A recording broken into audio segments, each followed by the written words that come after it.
বানাচ্ছি ম্যাগি। দেখো সবজিগুলো আলাদা আলাদা করে আমি সব রকম সবজি কেটে নিয়েছি। এদিকে ডিম ফেটিয়ে নিয়েছি। ডিমের মধ্যে আমি সব সবজিগুলো দিয়ে দেব। একটু আলাদাভাবে আমি ম্যাগিটা আজকে বানাবো। সব সবজি দিয়ে আর একটু ফেটে নেব। আমি এখানে 4টে ডিম দিয়েছি 1 প্যাকেট ম্যাগিতে। ম্যাগি মশলাটাও আমি দিয়ে দিচ্ছি সবজির মধ্যে, দিয়ে ভালো করে আমি মিশিয়ে নেব।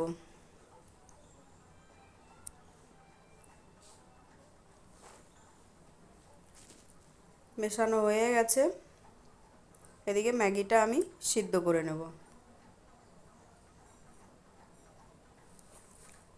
জল গরম হয়ে গেছে, ম্যাগিটা দিয়ে দিচ্ছি। উল্টে পাল্টে ম্যাগিটা ভালো করে আমি সিদ্ধ করে নেব। ম্যাগির জলটা আমি পুরো শুকিয়ে দিয়েছি। ম্যাগিটা ঠান্ডা হতে দিয়েছি, কড়াই বসিয়ে দিয়েছি। কড়াই গরম হয়ে গেছে, কড়াইতে আমি তেল দিয়ে দিচ্ছি। তেল গরম হয়ে গেছে, আমি ডিমের সঙ্গে যে সবজিটা মিশিয়ে রেখেছিলাম সেটা আমি দিয়ে দিচ্ছি।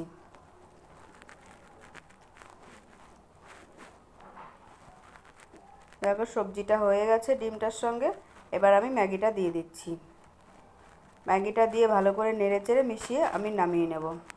হয়ে গেছে ম্যাগি রান্না।